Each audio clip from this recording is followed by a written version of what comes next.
కాంగ్రెస్ పార్టీలో జాయిన్ అయినందుకు వాళ్ళకు అభినందిస్తూ స్వాగతం చెప్తా ఉన్నా. మరి ఈరోజు Edipalli mandal single window chairman అంటే చాలా గ్రామాలలో పెద్ద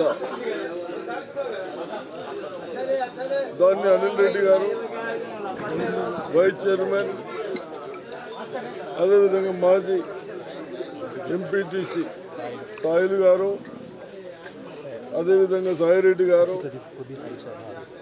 ఆడిట్ సాయిల్ గారు, చిన్నయ్య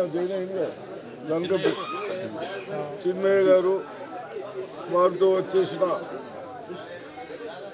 కున్నాపల్లి యువకులకు, పెద్దలకు, వార్డు సభ్యులకు, శ్రీనివాస్ గౌడ్ గారికి, అదేవిధంగా ఠాణాకలం గ్రామస్తులకు, జాయిన్ అయిన వాళ్ళకు, ఎడిపల్లిలో మైనార్టీ సోదరులు, యువకులు వీళ్ళందరూ జాయిన్ అయినందుకు అభినందనలు తెలుపుతూ ఈ ప్రజాస్వామ్యంలో మన పిల్లలకి ఇప్పుడు అర్థమవుతా ఉంది. అంటే ఓటు అంటే ఏంది, ఎలక్షన్ అంటే ఏంది. అంటే కేసీఆర్ ప్రభుత్వం వచ్చిన తర్వాత ఈ దద్దమ్మల ఎమ్మెల్యేలతో ఆయన ఎటువంటి కంట్రోల్ చేయకుండా ఇబ్బంది పెట్టుకుంటూ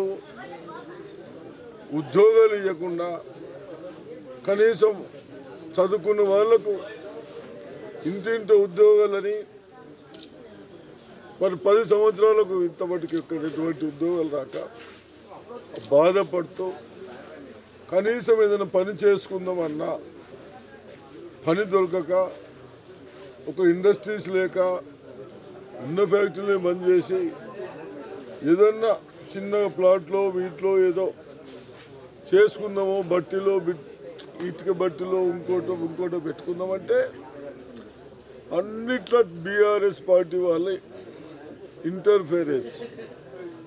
ఏదైనా పని చేస్తే తీసుకురా, మా డబ్బులు మాకు ఇచ్చినాక సర్కారు కట్టుందనే విధంగా ఇలా ప్రవర్తన ఉంది. కాబట్టి బహుశా పిల్లలందరూ మా భవిష్యత్తు చెడిపోతూ ఉంది, రేపు ఇదే విధంగా ఉంటే మాకు బాగా అన్యాయాలు అవుతాయని కాంగ్రెస్ పార్టీ గతంలో తెలంగాణ ఇచ్చింది.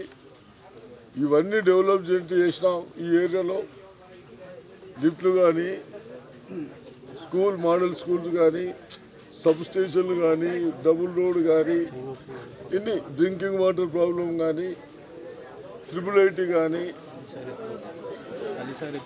అల్లీసాగర్ ఎత్తిపోతులు కానీ, ఈ విధంగా అల్లీసాగర్ పెంచడం కానీ, ఈ విధంగా ఎన్నో చేశాం.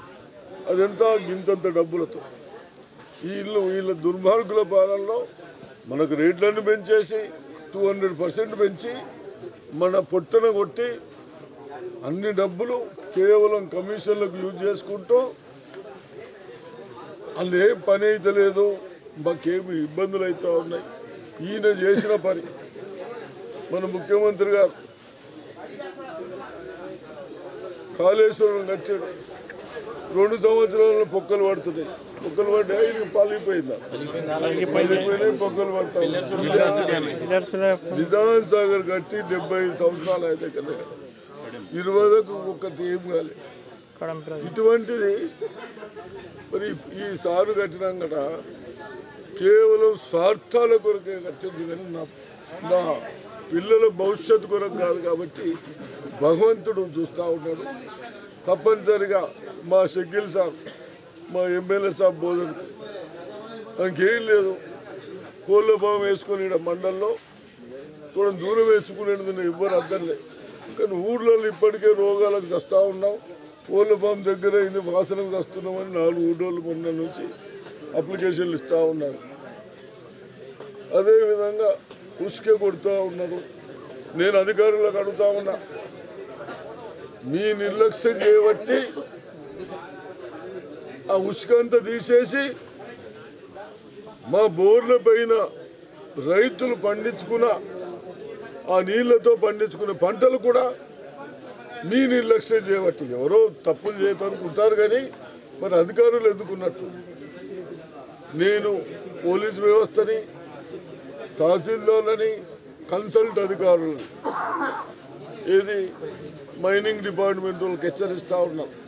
మీరందరూ ఎక్కడ ఏమి తప్పులు చేస్తూ ఉన్నారో ప్రజలు గమనిస్తూ ఉన్నారు. కాబట్టి ఇప్పటికైనా ఇటువంటి తప్పుల్ని మానేసి ప్రజలకు ధైర్యం చెప్పి ఇకనైనా మేము ఆఫీసర్లు ఉన్నామని చెప్పకుంటే ప్రజలు ఇబ్బంది పడుతూ ఉన్నారు. ఆ తర్వాత మీరు కూడా ఇబ్బంది పడుతూ ఉంటుంది. కాబట్టి తప్పనిసరిగా ఇవి కంట్రోల్ చేయండి. ఏదైతే ఇల్లీగల్ ఉన్నాయో గ్రావెల్ కానీ శాండ్ కానీ రైస్ కానీ నిన్న ఇవాళ పేపర్లో చూస్తాను, అది మళ్ళీ మాట్లాడతాను. కానీ అడ్ల గురించి ఇవన్నీ